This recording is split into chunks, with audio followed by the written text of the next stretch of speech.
IVM.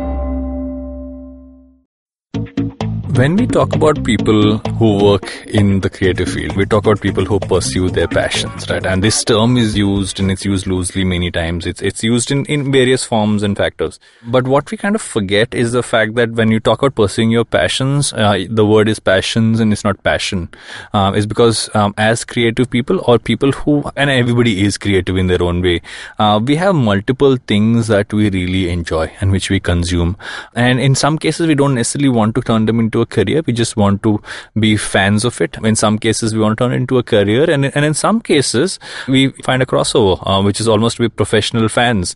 That's a term which I've actually learned while recording this episode, and so kind of revealing this thing that I actually do my intros after I record the episodes. But I think it's important to explain that, and you will see why on this episode. So I've been fascinated by pop culture and geek culture and watching everything and anything that is out there which has that kind of connotation, right? Be it music, be it comics, be it movies, and like everything from Star Wars to Marvel to DC to like Ajuba to everything else. And that's always fascinated me. It's actually driven me to being the person I am today in the way I behave, in the way I think, and in the way I reference to anything which I do.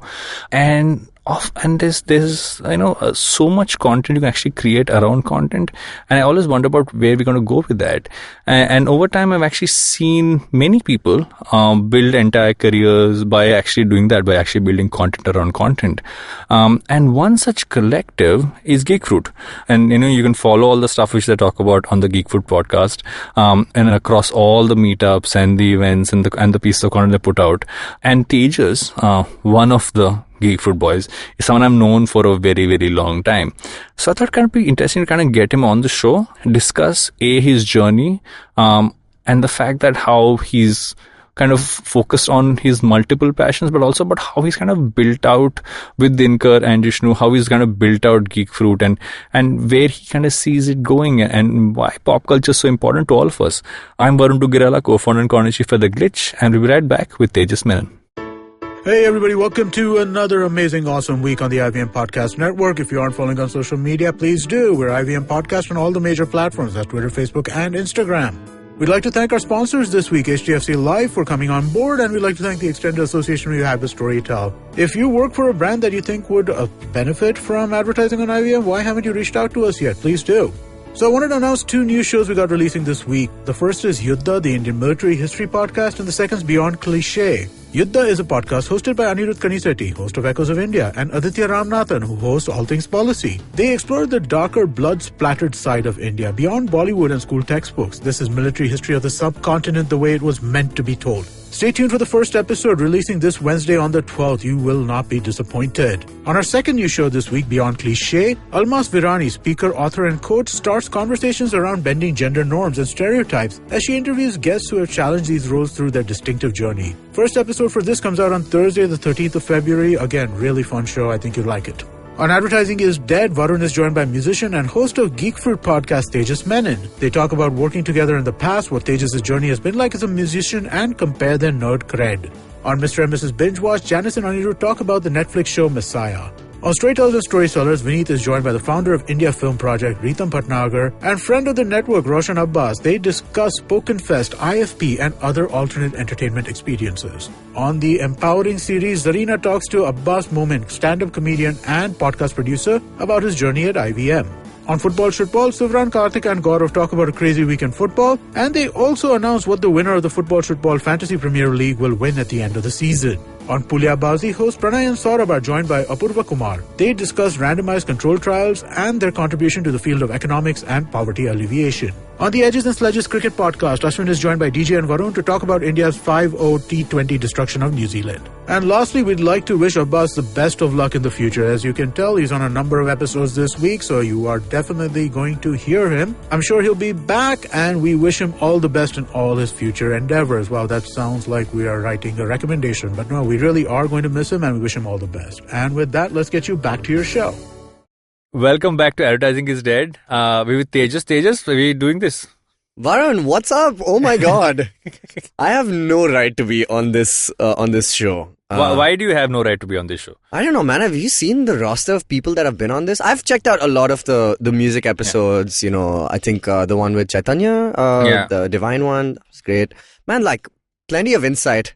And so I say, why am I? So I had a theory about you coming on. Considering what you do with Geek Fruit, I will use an analogy. Is that you for me are a crossover artist? Yeah. Is that's the right term to use? Well, I mean, when universes collide between I will go too technical in DC and no, I'm an intersection of a Venn diagram in some regards. So just a flashback, you and I know each other from the time I met you in college. Yeah, that's what I wanted to start with this podcast with also. To do a guest lecture. For everybody who's listening to Advertising is Dead, all the people who love Varun and all the fans there, let me tell you how I met Varun Duggirala. Okay, so so it was in a lecture. You guys came for a guest lecture. And when I say you guys, I mean you and Pooja were both there. Everybody's crushing on both you and Pooja in that class. And I was dating Pooja at that point of time, and my idea of a weekend away was, okay, I'm going to do a lecture in Symbiosis in Pune. Will you come along? Wow.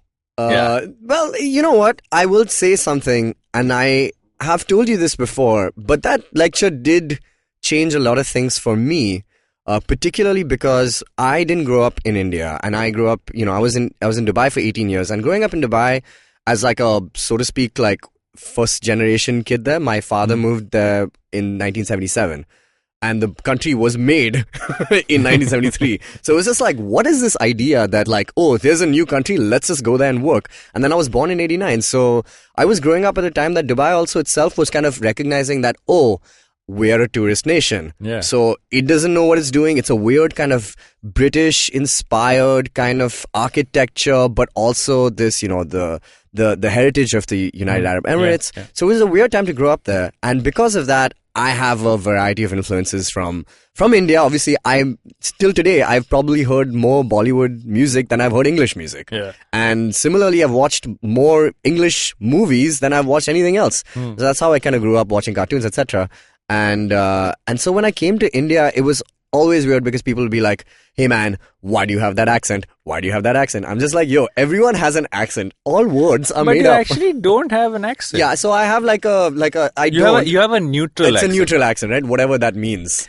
I'll tell you what it means. I will quickly segue into this. I worked in a call center many, many years ago. I'm aware of this. I worked for AOL cancellations, and I was taught a neutral accent. So hit me with it. So a neutral accent is basically where the person on the other side doesn't realize where you're from. Yeah, so you don't go like, so you know how Americans say they roll their R's a lot more. They also always say don't roll it too much. Yeah. Because if you roll it too much, you become American. But if you say cup of tea, then you become British. Too Anglo-Saxon British. Yeah. So it's basically it's flat. There is I can't remember what the term is, but there is a term for it. This kind of accent, and it's basically what all talking heads, like all the TV anchors and all, are ideally supposed to kind of have. And well, I don't know, but the point is, when I came here and then everybody would make fun of me, I was like, oh, cool, because I just speak English, and I guess I spoke it slightly more fluently than some of the people went to college with initially. Yeah. And then when I went to my master's program, Simbi, where and we were studying there, it was, a huge cross-section of people from all over India coming to do masters. Some of them just came to kill time, honestly. Yeah. And on top of a hill. Gorgeous campus. But boring as fuck. But faculty, I mean, we had one or two world-class faculty. I will say you always have that, yeah. So that was always worth. But I will say a tipping point. When you guys came in for that lecture, right? And it was just like a very kind of casual kind of class that you conducted. Yeah. And the one thing I immediately picked up on was like, hey, this is the same thing what I see when I watch like The Good Place or watch Brooklyn Nine-Nine, which is like, wow, these are the only two shows that sound exactly like how I speak when I speak to my friends. Yeah. And that's the same thing that you and Pooja had, which is like, you spoke the same kind of lexicon. And I was like, oh, okay, cool. This is the person to kind of highlight in my life. And that's something I've always done. Whoever I really kind of mark as somebody I need to pay attention to, I always make it a point to kind of work with them or kind of in whatever capacity. So when you came in and you spoke about Glitch, I was like, oh my God, there is a place where I could potentially go, where I would fit in and that would be great. And that was essentially like that was huge for me at that point of time. Oh, So- wow, I didn't know that. Yeah, of course, man. Because I mean, all you, the ideas, you and I have had many conversations over the years, but I never knew this was. definitely the thought process that I had. I was just like, okay, cool. This is where, and you know what? There were only two major at that point, two companies came down to conduct interviews for our batch, and it was Viacom and it was Glitch. Yeah. And I made it to the last interview of both, and Glitch, you guys hired me first, so I was like, okay, cool, policies, I have to go to Glitch, and I am very glad that happened. So that's my origin story with Varun, for those listening. So yeah. You know, when I remember when you first started working for Glitch as well, right? Yeah. And what I always realized was, you know, there is this whole conversation that happens about how people need to specialize. Yeah. Where you can't be, and it's not about saying, okay, don't be a jack of all, but I what I feel is that you can do a lot of things and do all of them well. Yes. And that's not necessarily something that can't happen, because this whole notion of either you're a specialist or a jack of trades has always been popularly put out. Yeah, I think it's so emblematic of this current generation. When I say current generation, I'm kind of looping in yours, mine, Gen Z, all of it together. Oh, We're yeah. all the same. I get it. I'm right? an elder millennial. You're an elder millennial. I'm closer towards the cusp, if you will. But like, what I find really interesting is that ideally in every art form, like if you take filmmaking back in the day, there was only one way to start directing your films. Like you would only start directing in most, like let's say before Spielberg and all these guys. Yeah. The only time your first movie as a director would probably come at the age of 40 or 45, things like that, right? And that's because you had to climb a ladder. You can't just rent equipment from Accord Equips. You can't just go and get your stuff. You have to. You can't just take out your phone and shoot a movie. Precisely. And I think there's a good and bad thing about it is that you earn your spot, right? Yeah. It's like the Chinese government, pretty much, right? Like you can't become the premier without like doing the entire kind of ladder.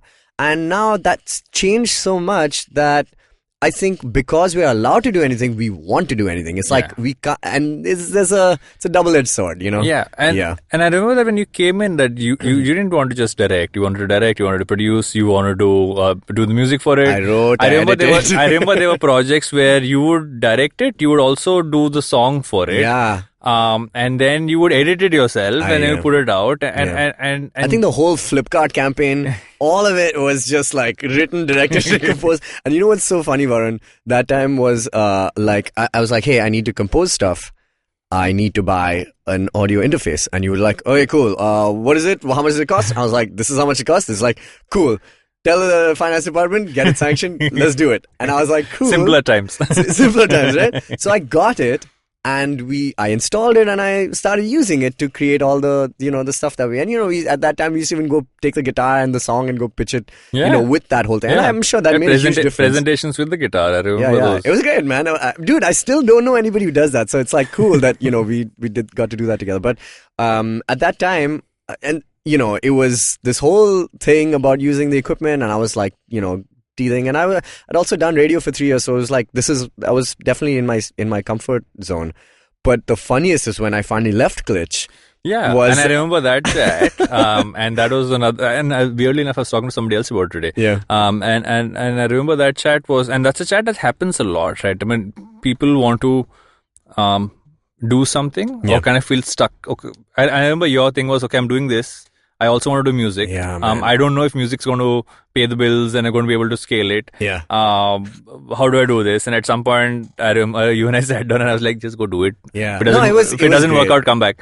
It was awesome. I'll tell you why. Because I was doing two jobs essentially then. I was going to work at like 10, doing advertising for like till 7, take the train to town, go jam with the band, come back, do edits, that was the day. Yeah. And it was exhausting because I was essentially having two careers. And then at that point I was like, okay, cool. I've just turned 25. Yeah. Maybe it's time to take a leap of faith. But the funniest thing is that at the end of our entire thing, and this is a confession, if at all anything else, which is that I was packing up my stuff and I was leaving the office and I was just like, I took the sound card in my hand and I went to the center of the office and I was like, hey guys, does anyone know what this is in my hand right now? Anyone know what this is?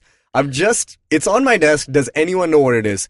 And everyone looked at it and they were like, nah. So I was like, cool, thanks. And I took it.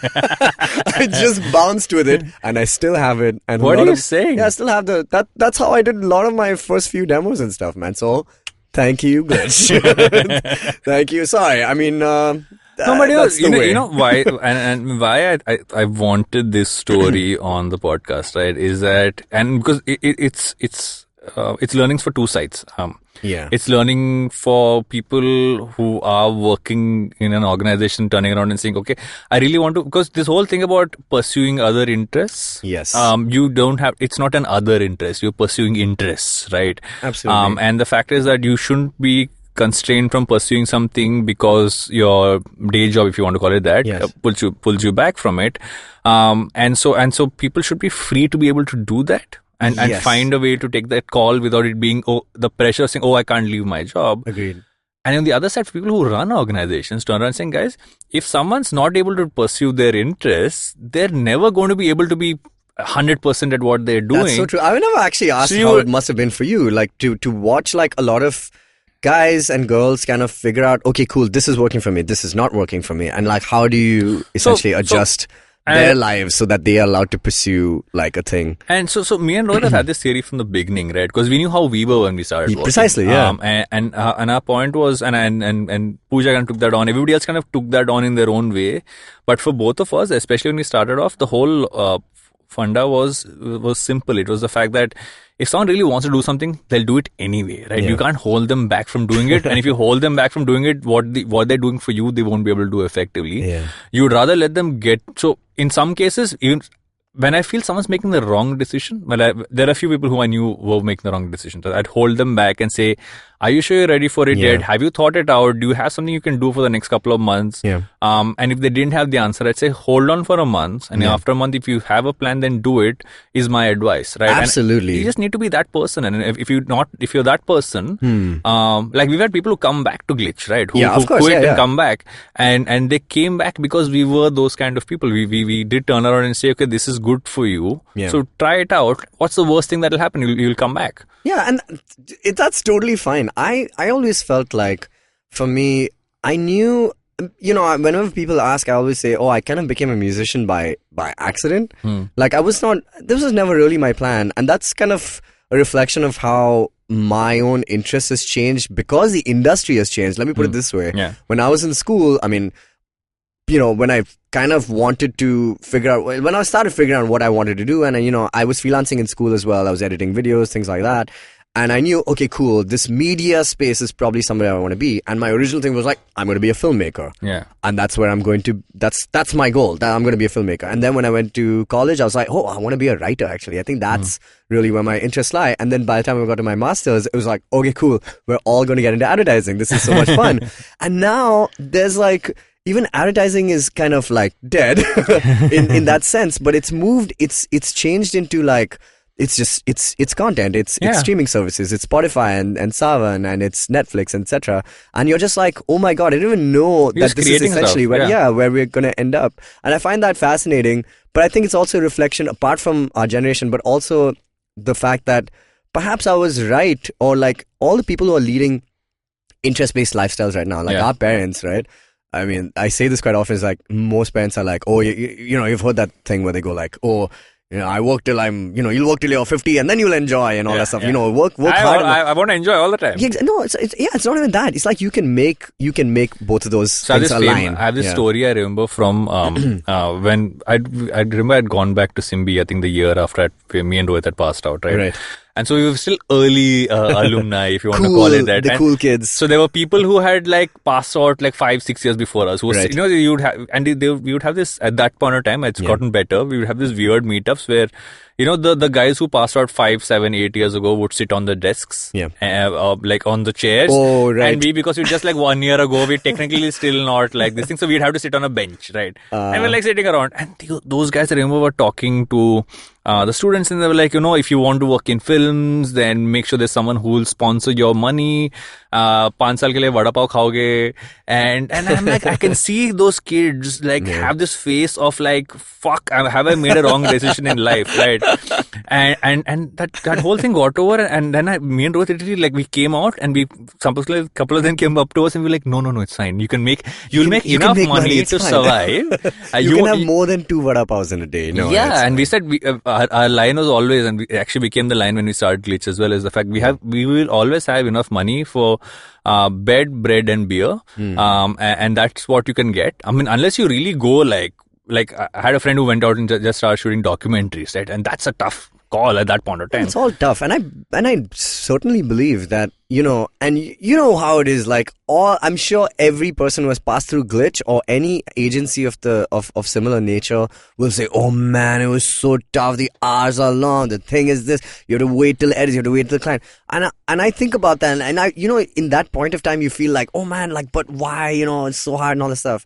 But man, that's just a rite of passage, man. And that's how you learn. That's how you got to do it. I mean, I don't regret anything. My internship at MTV, I didn't go home for like 10 days in a row anytime. I would go home once every 10 days, take new clothes and go back. Yeah. No, I feel you. Like in my first year at the Glitch, my money, I was like cheated out of my money when I was trying to get a house. And so I ended up staying on like different people's couches. And I slept in office a couple of times. I'd go to Samira's house and take a shower and come back. But I mean, I was in, like, and that's how I knew. I was like, oh yeah, cool, this is what.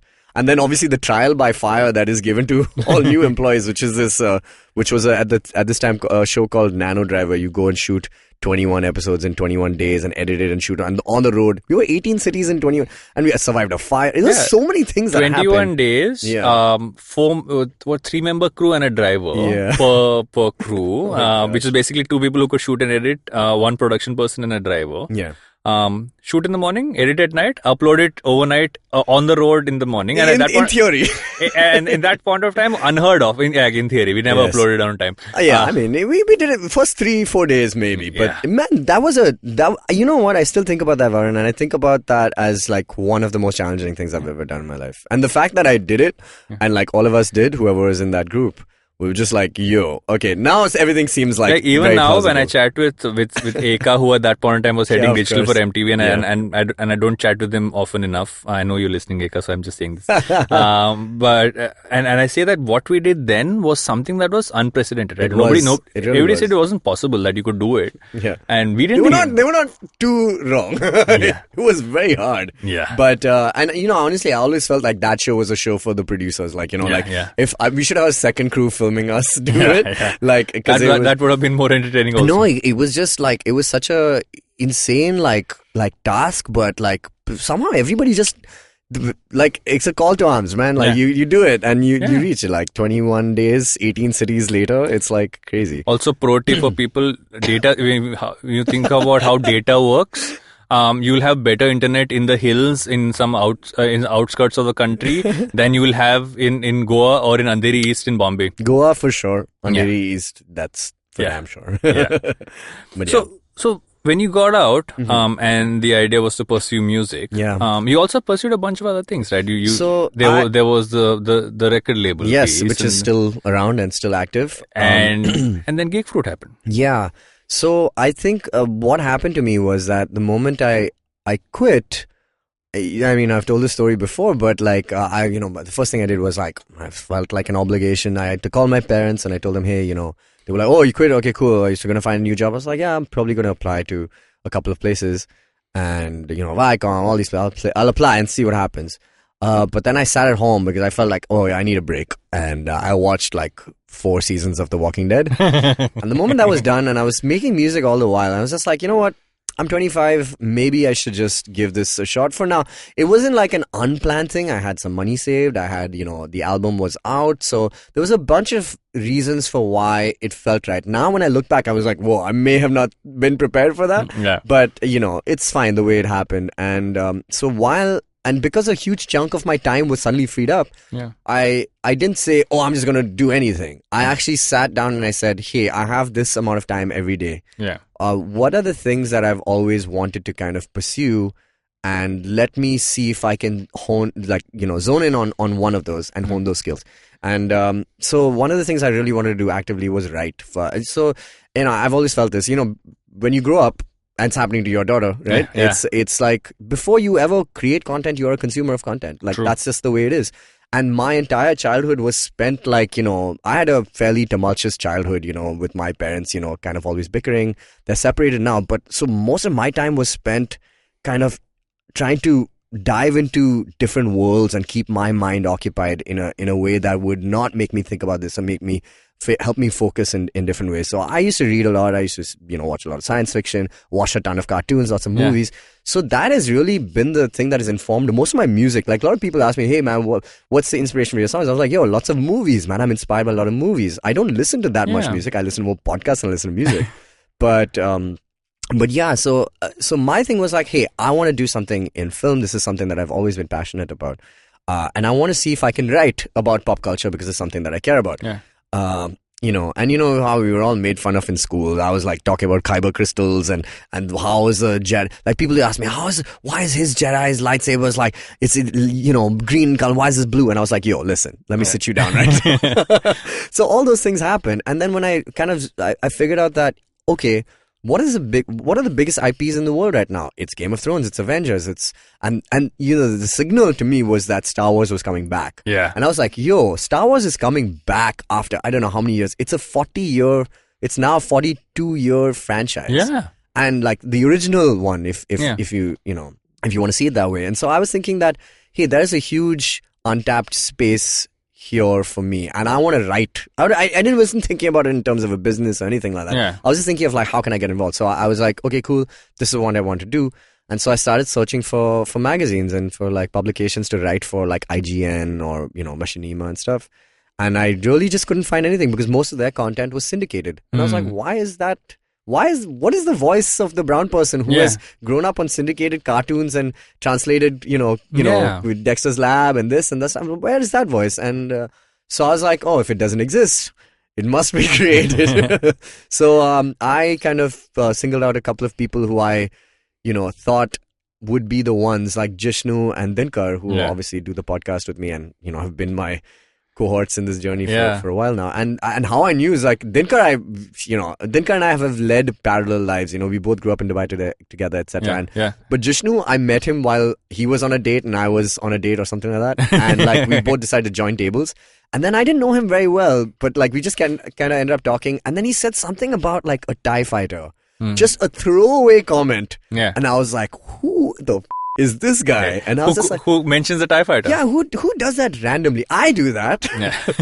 But I don't do it in public because I know nobody gives a shit so much. But the fact that he did. So when the Force Awakens trailer dropped, I didn't know who to call. I was so emotional. I called him. I was like, I don't know this guy that well. Yeah. But I called him. And when we spoke, I was like, okay, this is the guy. So we kind of we had a meeting. We sat down. I was like, hey, I think pop culture is a space that is not yet tapped. And, as the years have gone by, I've even felt that, most brands, when they want to do stuff in most surface level, right? It is fair enough. And that's fine. It has to appeal to a mass audience. It's fine. But I always found that the majority of the people cast in these things are comedians, right? Yeah. Because they have a huge following. It doesn't mean that they're the perfect person for the job. Yeah. But it's because they're comedians and there's this, or musicians. And there's no like one category of people who are just, professional fans or like people who are communicators about, of fan culture and fandoms, And what's interesting about that also is when you look at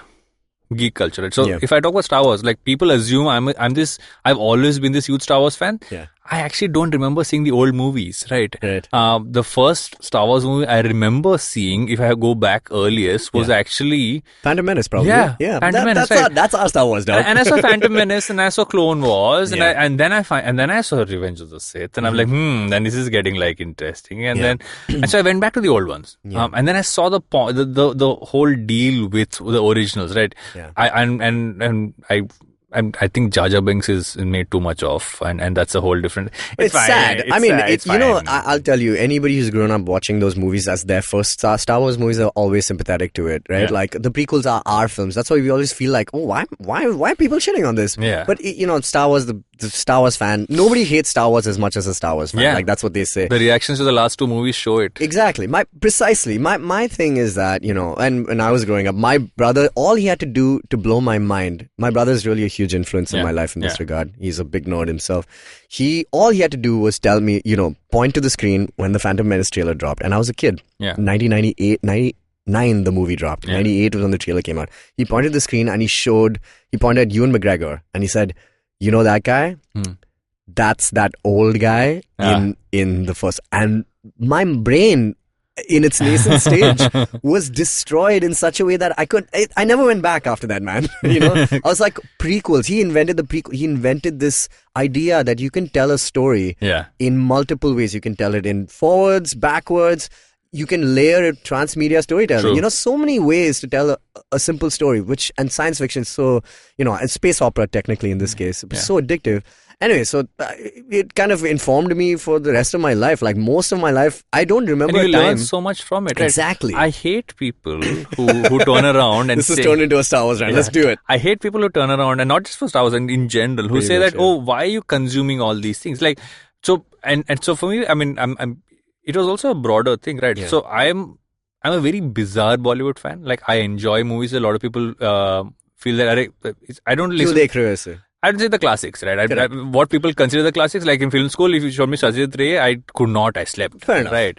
And it's just my choice, right? You're allowed, man. I hate that. Like, show me an Ammar Akbar Anthony any day over a Pathe Panchali. What a insane, ambitious crossover event. Yeah. 3 lines of blood going into like one person. I'm like, I cannot get over that scene. No, but I get it, man. Like, I'm a huge, like, I'm still waiting for my gritty reboot of Mr. India or CID. You know, these things I've always wanted to watch. Like, I completely sympathize with you in this regard. Right? And I was like, okay, I want to consume it. Yeah. And it's made me the person I am today. We are the people we are today because we consumed all these things.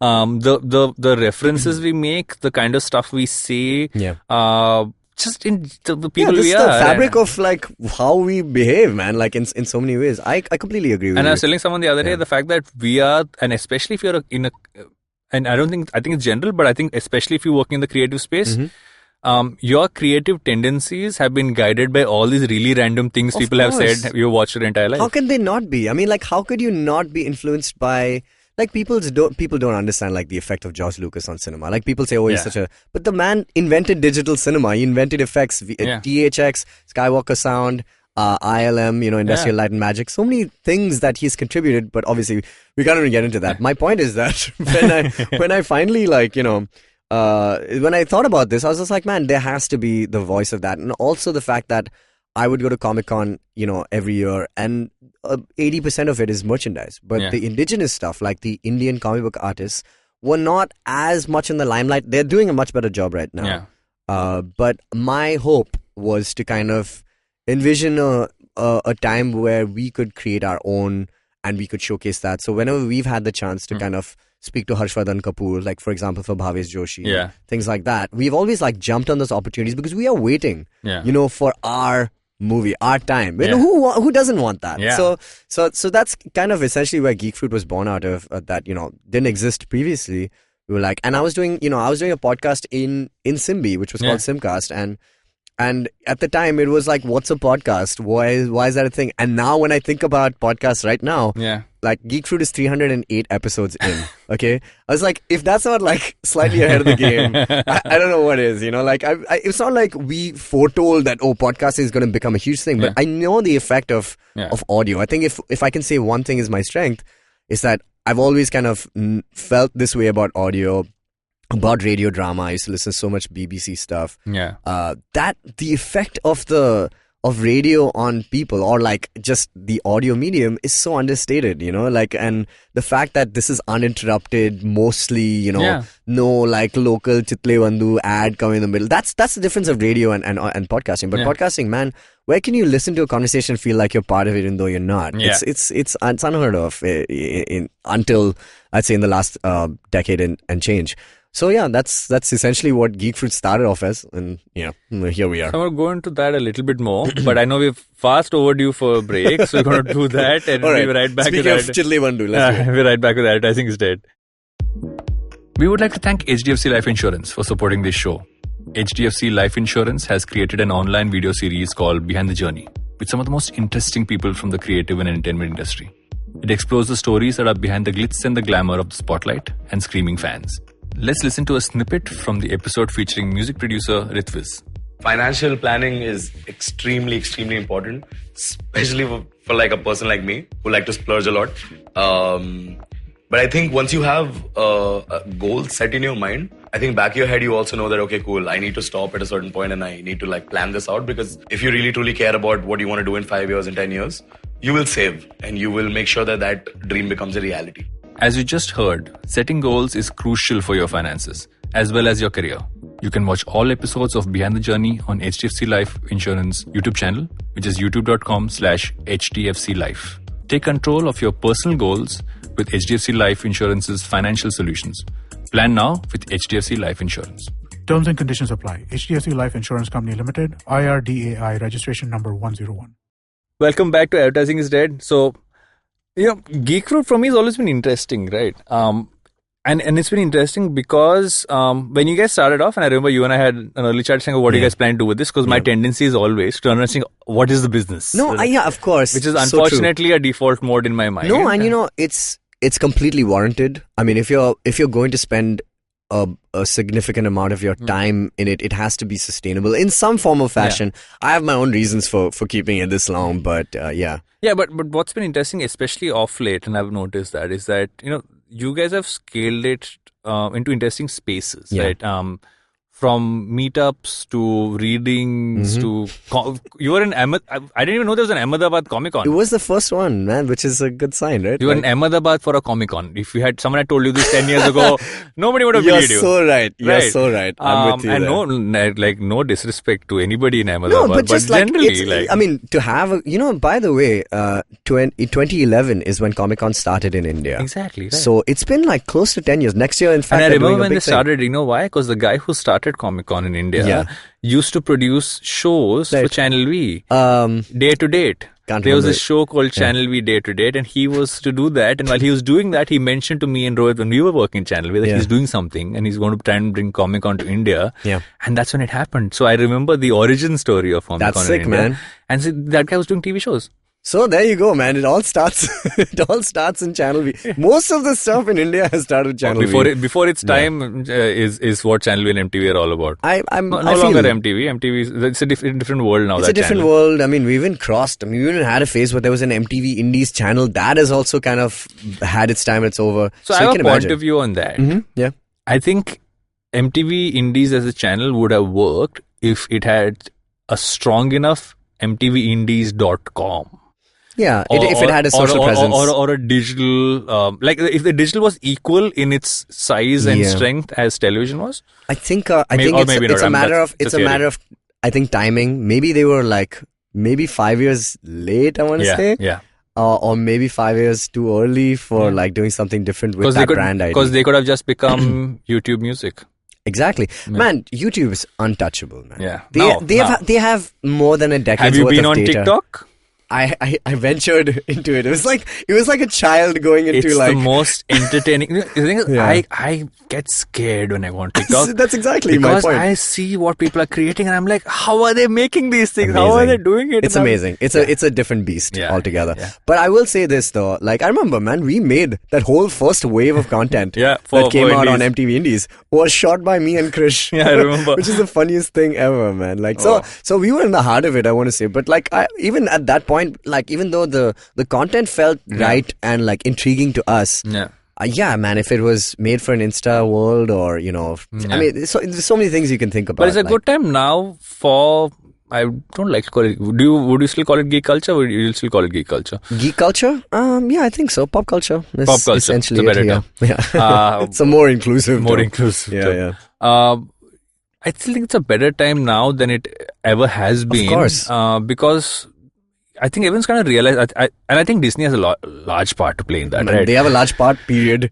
They own everything. In terms of market share. Also because DC killed itself, but... I don't think DC is far from creating their own behemoth of content. I mean, they already are, man. I think we just don't perceive it to be that way.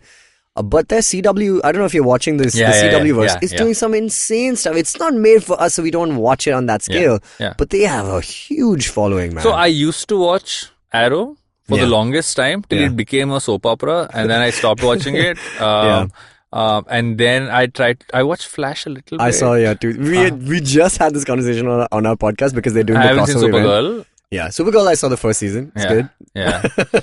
You know what the problem was, Varun? Yeah. Too many episodes and too long duration. Yeah. 22 episodes with 40 minutes each. It's like Agents of S.H.I.E.L.D., right? Everyone tells me it's a great show from season 2. I'm Jishnu. like, I couldn't go through season 1. His middle name is Agents of S.H.I.E.L.D. He's the only person I know who watches. Yeah, he's a huge fan. But that's my point. Like, this is just one example, which is Jishnu. But like in the States, like CW and WB has done an incredible job. By the way, I'll let you know about this. DC Comics are the highest selling comics in India. Not Marvel doesn't even come close. You're saying comics, and that's actually actual comic books. And so that's another thing. I actually got back into as a kid, weirdly enough, I never really read the Marvels and the DCs. Yeah. I read Raj Comics. Raj Comics is amazing. So, Doga, dude. Like Nagaraj, and if anybody who doesn't know who Doga is, please come on, make that film adaptation. Somebody. Anurag Kashyap was supposed to make it. Yeah, I've heard this rumor for years, man. He actually said it, and I think he may have abandoned it, or maybe he abandoned long. It was going to be with Kunal Kapoor. Yeah, Kunal Kapoor. Yeah, I read about that. Never happened. Dude, I'm waiting. Dude, they made Bhavesh Joshi, so I believe in those guys, man. They can do it. I have issues with Bhavesh Joshi. Of course, we've spoken about it. So my issues with Bhavesh Joshi, phenomenal movie, great origin story. Yeah. What the was that finale? Yeah, so it's a classic third act problem. Third act cop out. It's like I'm okay with. You know what? I think they still did some things with the origin that made it as realistic as possible. They made the dialogue really good. Yeah. So and it all felt organic. Nothing felt wrong. Like when I saw the poster for it with the guy with the LED lights, I was like, what am I looking at? Why is this so funny looking? And then everything is perfectly explained in the film. Marketed better. I think that was the problem, right? I think it released at the same time as Veere the Wedding, and it was just like it was not gonna. It was on paper, it was just like not gonna.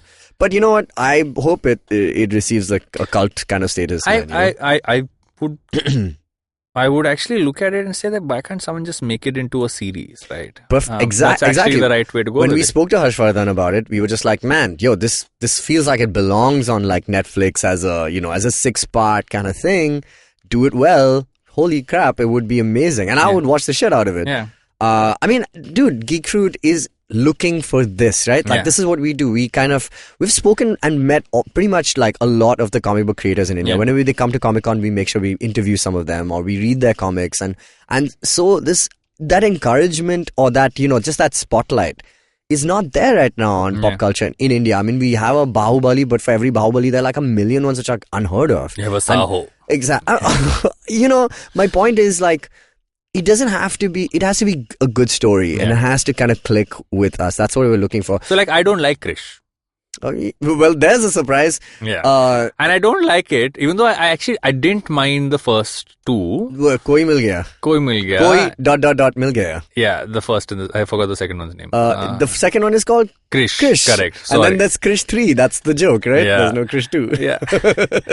My issue was that, and this is where I have an issue with how we've traditionally done superhero stuff in India, right? Has been the fact that we don't spend money on the things that are important. So I remember reading about when Spider-Man 3, which is arguably one of the worst Spider-Man movies. I love it, but that's my problem. Was made just to show how the movement of sand would work. Oh, that's beautiful. They sent a couple of guys down to the Sahara and they tested how sand moves in the air. That sequence and came back beautiful, right? And they made it, and that's attention to detail, right? We forget, and we forget mainly because when we look at anything which is superhero, etc., we treat it like something for kids.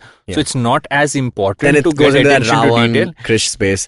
Attention to detail, and that's really the problem. Is that if you actually follow these kind of movies deeply, then you will have deeper nuance of any form of filmmaking or anything technically than any other thing would. So I'm with you.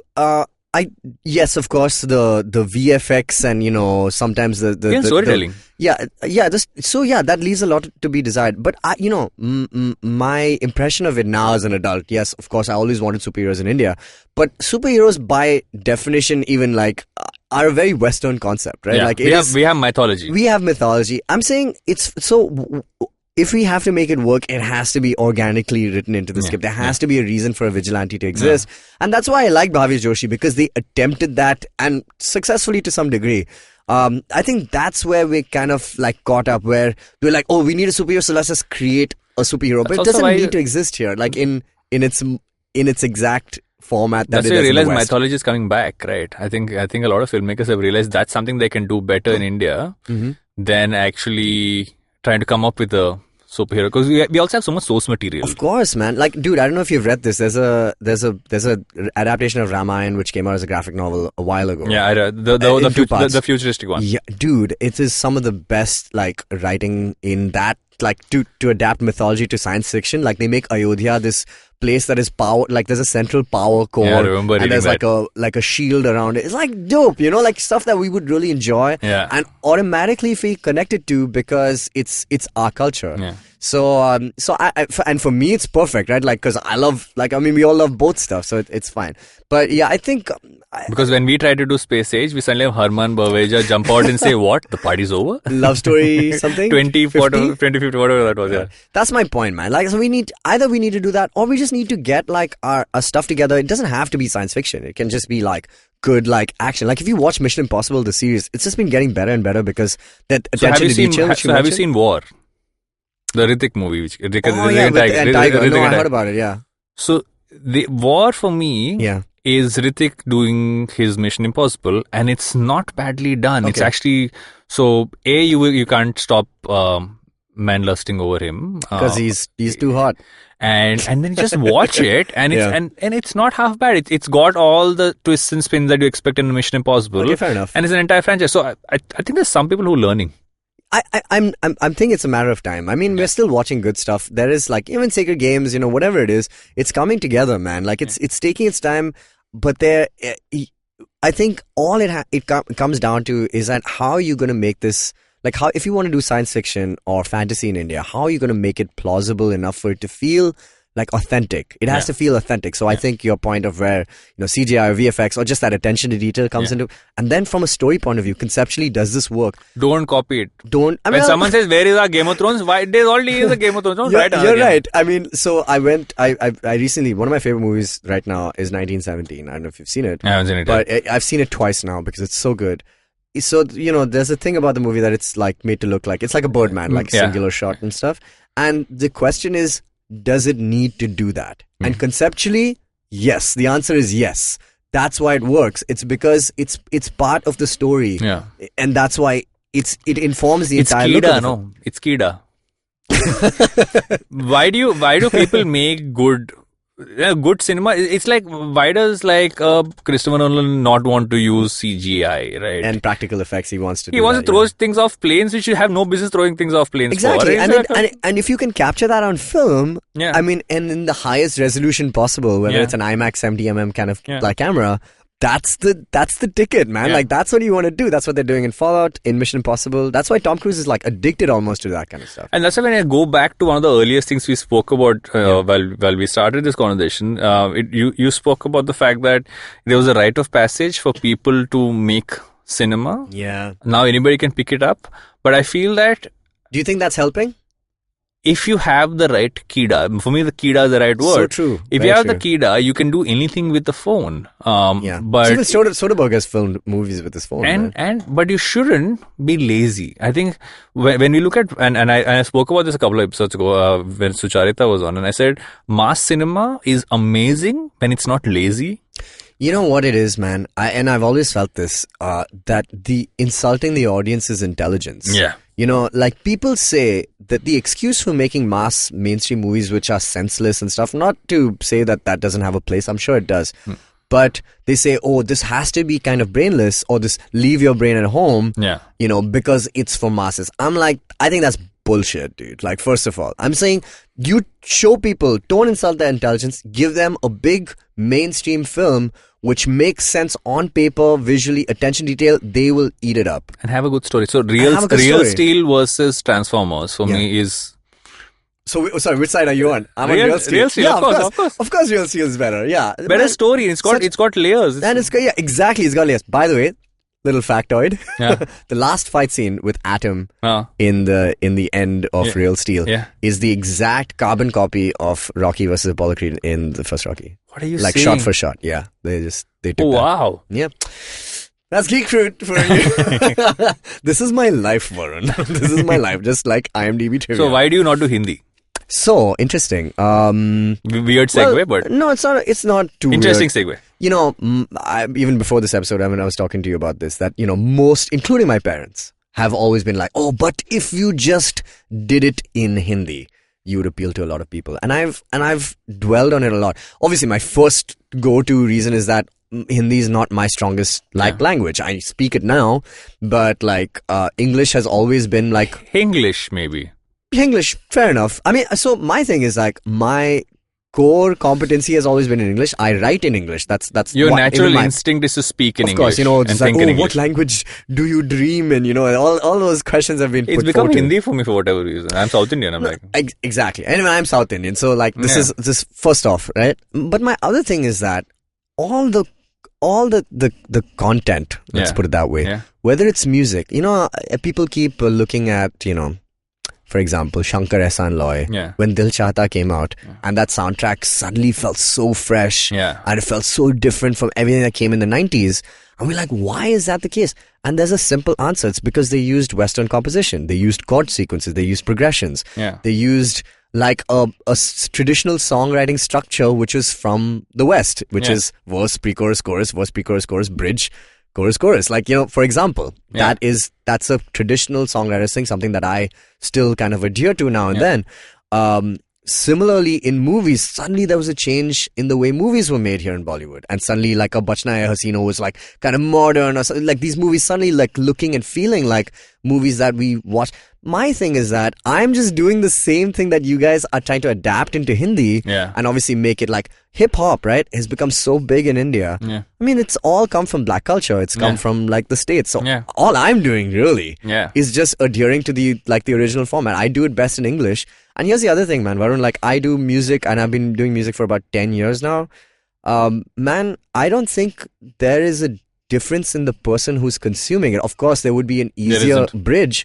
But people who can't string like proper sentences in English together have also messaged me saying, hey, love this song, or when they write into Geek Fruit. I agree on that front. When they write to Geek Fruit, dude, like everybody's watching, like my Uber driver on his car will be watching Deadpool. And like, I don't think like they're not getting into the nuances of maybe, but they are watching these films. They're watching the biggest IPs on the planet.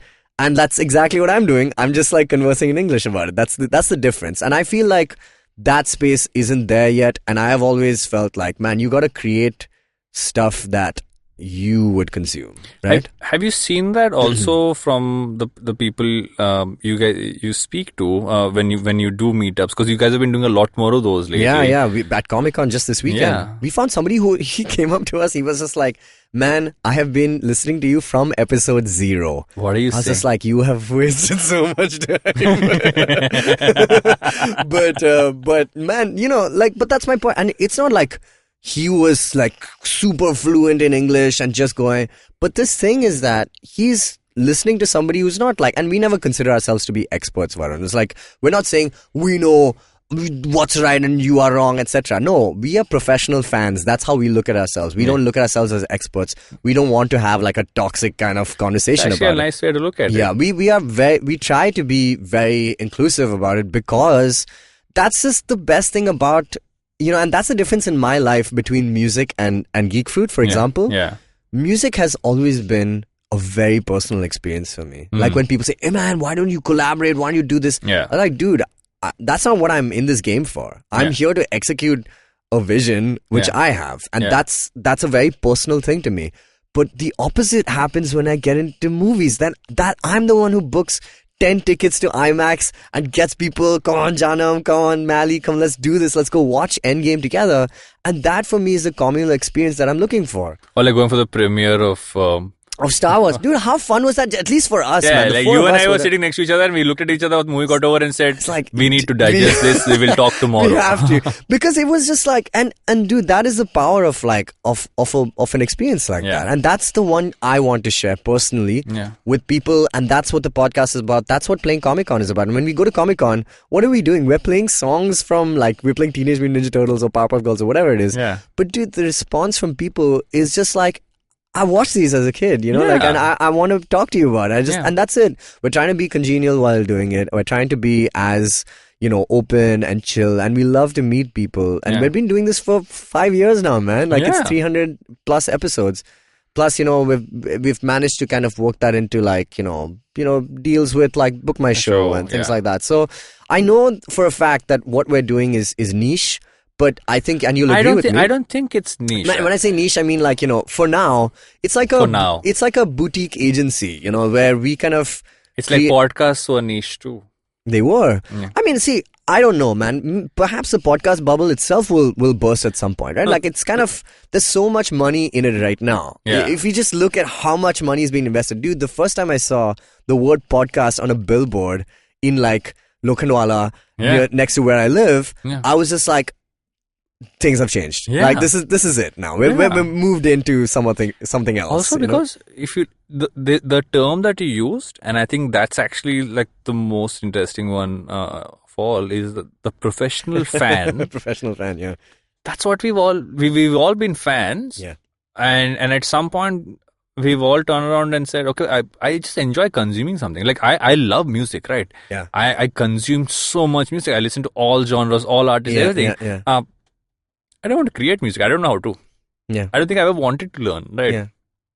But the fact that I can be a professional fan. And you can have a conversation about music to somebody without like being like, oh, but this is actually the chord progression. Like I can talk to you about trap music right now. Precisely, okay? right? So that's my point. Like for us, it's like, and of course we have a added kind of like little layer that all of us are filmmakers, you know, all of us have been in advertising. I mean, people have done, you know, various kinds of jobs within that same field. Yeah. But the ultimate thing is that we have enjoyed this format, and that, I mean, like, and we're talking about things that were in English, you know, to just kind of put that point across. Yeah. That, you know, and we just love to talk about it, and that's just become it's become half therapy, like coming in once a week, and half like that's the way we conduct our business, man. Like, you know, we've had a reason to meet once a week for 5 years, and like that has made us kind of come up with the Bat Fan Forever, you know, event, which is like, you know, that's where we did a table read of The Dark Knight, or we do Halloween, which is our marquee event. Yeah. We get like 300 people into that place. It's a riot, man, and it's like, and the fact that there are 300 people in that place, is what is I would say validation. I think so. I think you know, and man, tell me this is not true, but the older I get, the weirder and the sillier the things are more like captivating to me in some regard, you know? I don't want to, I don't watch serious stuff anymore. I don't want to watch them. No, You know, like the weirder, like if I can create an event where like I've got like my friends and like some people, like so Jishnu is playing Batman and somebody else and May from Made in India, so many people, and then there's a live score happening. I was like, is this a thing that happens? It's so bizarre. And that's so... Sure, I haven't quoted this in a while. I was once I've quoted this one thing that happened in a brand conference too many times, but I will say it again. Go for it. This guy said that young people today don't want to have real experiences because they're always consuming stuff on their phones in a brand conference. And I was like, you couldn't be further from the truth. That they're capturing those live experiences on their phone. That's their second layer of doing it. But I think the need to have live experiences for things that you enjoy the most. Absolutely. Like, I would like every time I see the stuff that you guys are doing, I'm like, oh, I wish I could have gone for this. And I'm like, okay, I have child, I don't have time. You have child. I have child. Okay. I don't get time. That's your get out of jail card, like for life, right? Yeah, but it genuinely is something which excites me, right? And I'm closer to 40, but I still enjoy it, and there's nothing wrong in that. No, I think that's. I mean, dude, like I'm 30 now. I'm still watching cartoons and stuff, man. Like it's totally fine. And you fine. said the word cartoons, which is what I like. A lot of people have taken offense when I say cartoons. Oh, what? They called animated movies. I'm like, no, they're cartoons, man. Shut the up. Just tell them to shut up. You know what? The other thing is that it's because people don't take it so seriously. Well, you know why? Because people think animation is a genre and not a medium, and I think that's the dumbest thing I've ever seen. If anybody has watched anything by Studio Ghibli or like has just watched like good, man, Netflix is chock full of such a variety of animation. Like the cartoons I watch on Netflix are so good. Yeah. There's this, thing that, when we were kids, the cartoons were so much better. They're still Love, amazing. Sex and Robos. Amazing. Such a good show. What is that series? It's phenomenal. It's phenomenally good. But I'm saying, like, even the cartoons, like whether it's Carmen Sandiego or She-Ra or it's Carmen Sandiego. Did you ever play the game? Of course. Yeah. Of course, man. My favorite game as a kid, and for people who don't know how PC games used to be back when there was black and white monitors and you had to put floppy disks. Oh, floppy disk, yeah. For me, Carmen Sandiego, like I would run next door to my uncle and aunt's house because they had it on their computer, and no, I had a PC, but I didn't have the game. They had the game, right? And so I was like, go there and then play it, and when the show came out. And Leia's seen the show, right? Amazing. She doesn't understand it because she's too young. Yeah. So she's seeing it for the animation. Yeah. And I'm seeing it for the throwback. Yeah, of course. And Pooja, who hasn't played the game, is watching it because she finds it engaging. And that for me boom. Is a phenomenon. 3-on-3, man. It's that mixture, right? That's so good. I'm so actually happy to hear that. That's so interesting because like I watch these shows and I have never apologized for watching cartoons. I've never been embarrassed by it. People's like, why are you doing it? I'm just like, shut the fuck up. It's like Roadrunner, dude. Man, I can still watch Roadrunner. Exactly. Like that. I mean, of course, there's like a huge part of nostalgia associated with cartoons from when we were growing up. But like even now, like if you watch any of these shows, just objectively they are good. Like they are well written, and yes, they're aimed slightly to younger audiences. But the way Pixar makes movies, like we still go for Pixar movies and they destroy us emotionally. Yeah. Like the fact that they can resonate hard with that means that it's for both. It's like I remember watching Boss Baby, the show, because DreamWorks had a deal with Netflix, and it's a well-made show. Yeah. It's got an interesting storyline, and I'm like, just do it, man. I don't know. By the way, Witcher, which was like a really nice show that I think it's going to have an anime. It's going to have an animated. That's like, okay, know what? You're not going to watch animation. It's like fight me on that. So I used to be the guy, all confession, who would say, I don't like watching animated movies. Yeah. I was that guy. I know that if I don't say that on this show, I will get off the show and Rohit's going to say, you didn't talk about that. You were that asshole. Good, you've absolved yourself. Oh, you want to go watch an animated movie? I don't want to see it. I used to be that guy, and I guess we all go through phases. You have a kid also. I have a kid and I watch everything now. But that's my point though. I mean, like, I think arguably some of the best Star Wars stuff is in there animated, like, whether it's Clone Wars or Rebels, etc. But yeah, man, that's the power of pop culture. Like, I mean, people kind of frown upon it sometimes because it's sometimes too massy for them. But I'm just like, man, these things are not powered by the fact that they are making something amazing that is so brilliant. It's powered by the fact that you love it, like that you indulge in it, and you feel like a kid again, or you just are. It's a joyous experience, and that's what makes Star Wars or Game of Thrones or anything amazing and great to kind of talk about. Man, the number of people who told me they have WhatsApp groups just to discuss Game of Thrones. I have one. I have a WhatsApp group with a couple of people, and till one of them left India. Yeah. Me, Shunitro, and Umair, who's been in Glitch.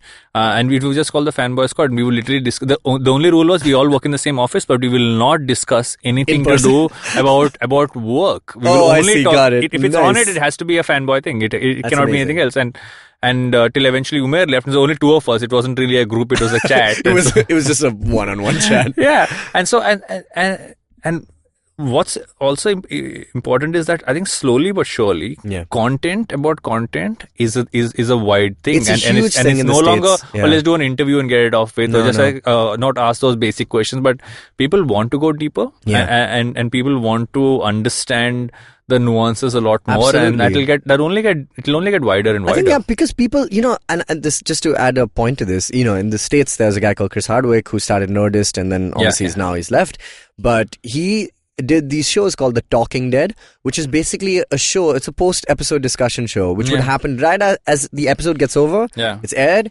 They would discuss it. And one thing that is so interesting about that idea is that when we were kids, or at least in the 90s, we would know, they would bill movies by who are the two leading stars. Like, who's it? Oh, it's Tom Cruise. Okay, we're going to watch it. Yeah. But now when we watch movies, the audience is so much more informed about who the director is, who the screenplay writer is. Before, when we didn't like something, we were like, oh, I just didn't feel it. It didn't work. But people can give you, like, complete novices or noobs, like, who never studied film, essentially, will exactly detail why they didn't like Game of Thrones last season. And they'll say, oh, this is not the character arc. This is not the decision that people they will know make. The terms now. They know the terms, so they are a lot more informed.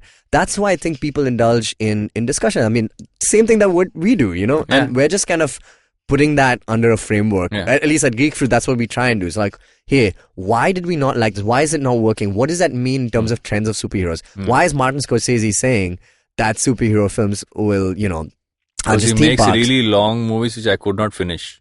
Irishman, I'm yet to watch it, but I couldn't finish it. But I'll watch. I love Too long Scorsese. For me.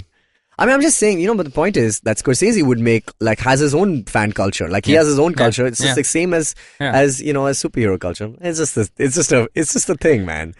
You don't need to get that. You doing this also in a way is what a lot of people should remember when they move out of what is a day job. Is that if you had moved out of your day job and said, okay, I'm just going to do music, and which means I will work on music for, let's say, how much time in a day would you work on music? If you only did that, would be like a couple of hours a day? Yeah, a couple of hours. 3-4 hours a day max. If I did it for 24 hours, I'd kill myself. And if you chill the rest of the day and didn't have other things to pursue, the tendency, because I know people who would be freelancers who would say, okay, let me do one job directing something, or let me do one job doing something and go on a holiday and come back. Yeah. And that's a repeating cycle, but that's not long term, because at some point, you're not really building for the future, right? My game is a long game, dude. Exactly, I know it always has been, at least in the sense that I know that I don't want to fill your time up. Fill my time up with something that I feel that is worthwhile, at least worth the exploration. Yeah. I also feel that, in terms of I can go on about what's the business potential. Yes, there is. Not even all of that. But beyond that. Can you see yourself doing this for the rest of your life? You can. Yeah, of course. Yeah. I mean, my goal, if I may disclose even partly some of it, is, of course, we're working with a bunch of brands now to, develop their, nerd content, and, we're good at it, so we can do that. But my goal is to kind of create a space for this community to kind of interact on a more open basis, without this toxicity that happens generally. But when I go to Comic-Con, and I love Comic-Con, it is a lot of merchandise, and my thing is to kind of, I want to showcase more, of Indian stuff, and that's the end game for us. We'd love to see that happen here, and just be able to showcase our own stuff, which we are super proud of. And when we speak to Abhijit Kini, who's an amazing artist, he's one of our go-to guys when we speak to, because he's such a fan himself, and he grew up reading Tinkle, and now he draws and he illustrates for them, and it's when I see that, I'm so happy. I'm just yo, this is amazing. Or the fact that Rana Daggubati bought a majority stake, or rather bought out Amar Chitrakatha, for me is very interesting, considering the guy also has a massive production company, has a VFX studio, and now he owns Amar Chitrakatha. I can just put two and two together, and you know what he's going to do. Well, for sure, he has. I think the best thing is that he has the writers on board. Who didn't learn Indian mythology through ACK, right? Exactly. I did, and I think that he has the writers on board. I'm assuming the Ramayana and Mahabharata are all public domain, so you can. But they're already making it, right? They're already making those. How many adaptations have we already seen? I'm just saying that the fact that he has the writers, those guys have communicated a very complex story in graphic panels that made it understandable by me who didn't grow up in India, people who grew up in India, people who didn't want to shied away from religion because that's what kids have to do to rebel against their parents, things like that. And we still read it. And we still know the churning of the ocean. So balanced. And and it's well animated. So, I think of course, that would be amazing to see, especially if they adapt that version of Ramayana, the 3000, and I think it's called 3060 something. Yeah. So good though, man. Wow. Incredible. This chat can go on and on and on. Sorry. No. I realize. I think we'll do a further crossover of this on Geek Fruit. On Geek Fruit, yeah, part 2. Part this 2 is like the CW universe doing one episode on each show. That's what we got to do. Yeah. And I'm going to go into that final part I do in every episode. Which is called Humans of Advertising. So Tejas, what can you put together in an instant? What can I put together in an instant? I want to say a cheese sandwich. I really can though, man. I make a mad cheese sandwich. A mad cheese sandwich also is a good thing. Yeah. Stringy cheese? I use 3 types of cheese. I use a mozzarella, I use a cheddar, and I use slices. Saliva has formed in my mouth. What is that one thing which you consume, which most people would be surprised to know that you actually consume it? Well, interesting. Well, actually, I've lived my life as such an open book that it is almost impossible that people wouldn't believe something. But I do watch a lot of serious stuff also. Okay, let me put it this way. Last year, after playing a video game called Assassin's Creed Origins, I got obsessed with Egyptology. So I did a 7-week course on Egyptology. What? Yeah, which I completed. And so something I've been watching. So I've basically watched all the documentaries on Egypt. So there's one called The Pyramid Code on Netflix. I watch a lot of Egyptology stuff. That's interesting. What's your go-to podcast recommendations? Oh, so easy. There's so many though. Wait, Don't Tell Me by NPR. Pop Culture Happy Hour by NPR. Lots of NPR stuff. I also listen to Seen and Unseen. Obviously, I've heard a lot of episodes of that. Weirdly enough, Paisa Vaisa, I used to listen to a lot of that. There is. I enjoy the way he explains it. He's solid. Conan O'Brien Needs a Friend. One of my favorites. Something I was talking to someone else about today. I said, Conan O'Brien Needs a Friend is an amazing show, not because you're waiting for the next episode, it's because you're always digging through the old episodes to see what you want to listen to. Good. If somebody wants to sample that show, I'd say the best episode for me was Bill Hader. Everyone check out that. Jeff Goldblum. Also amazing. So good. Martin Short. I haven't heard the Martin Short one. Maybe I should listen to that one. Yeah. Amazing. Steve Martin's also been on it. So I never listened to it in one flow. I listened to it like I go back and I search for names and I'm going to do this one. Yeah. So man, amazing show. But I do listen to a lot of fiction podcasts as well. So apart from your serials and all that stuff, there's S-Town, there's Dirty John, lots of really good ones. My favorite ones right now are the Marvel and Stitcher, produced podcast. Which one is that? So check it out. The best ones: Wolverine, The Long Night, first season, with Richard Armitage as Wolverine, the guy who played Thorin Oakenshield in the Hobbit series. Amazing show. It's done like Serial almost. It's like done. It's a procedural thing of like basically 2 agents from Weapon X who are trying to find Logan in Alaska, where he's run off to. So that's the first season, and the second season is called The Lost Trail, which is set in the Bayou area in like Louisiana, New Orleans, basically. And I don't want to spoil it, but like some other X-Men are in that show. Really, really well done. And the third show that has just come out is Marvel's.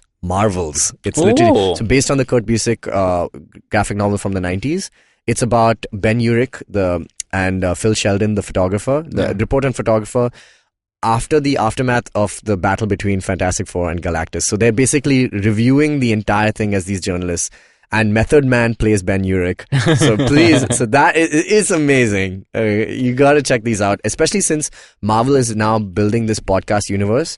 They're trying to do, they want to do a show. Everyone's building a podcast universe. But they have the IPs, like they have Black Widow. Imagine they did a Daredevil one, man. Like anyway, like obviously you can't see. So imagine you heard the show. He's actually an ideal podcast host. Imagine you heard, you did the show from his perspective. Some other cool ideas they could have done. They could have done like one as the Daily Bugle's podcast, just reporting on stuff on New York City. So there's so many like cool ideas there. But these shows are something that I'm addicted to, man. Like there's 2 seasons out of that Wolverine show. Really, really good. Must check out. Long answer, sorry. No, but I'm noting those down in my head as I go along. Yeah. And why will advertising not die? Advertising will not. Well, man, I don't know the variety of answers you've got on this show, but I think advertising will not die as long as there are good stories to tell. I think, and they're good ideas. As long as they're good ideas, the what do you call it? The mask of that advertising is this, very unscrupuled business that, people are using to con people. Dude, we live in a consumerist kind of thing. And I like that when I am told about things that would interest me. Like I would not know about the things like Star Wars or things if they were not advertised to me. And True. the fact that when somebody recommends something saying, oh, that is advertising. Everything is advertising, man. Yeah. It's what Richard Dawkins spoke about. What would you do? You memetics. Good advertising comes from good pop culture, and it's one circle. Yeah. I mean, if you can't, when you're selling something, you're just telling them a really good story, man. You gotta believe it if you really like it. That's why it will not die. I'm so happy we did this. Dude, what a pleasure. Fun. What a pleasure. Thank you for having me. Next is crossover. Part 2 on Geek Fruit. Part 2 on the Geek Fruit Podcast. Thank you, Varun. Thank you so much. That's it for this episode of Advertising is Dead.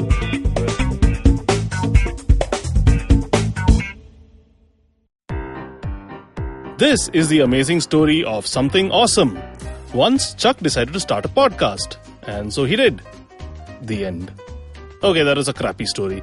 But I've got some really cool stories over at my new show, The Origin of Things. On this podcast, I look at the stories of how brands came into being and sometimes evolved out of quite unexpected circumstances. And to make it really fun, I reveal the name of the brand and sometimes a category only at the very end.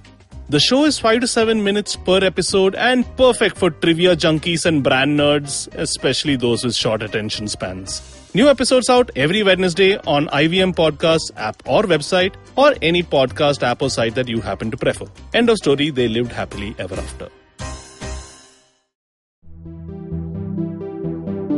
Hello everyone, welcome to Tech Careers in the New podcast series presented by Accenture, and I'm your host Shiladitya Mukhopadhyay.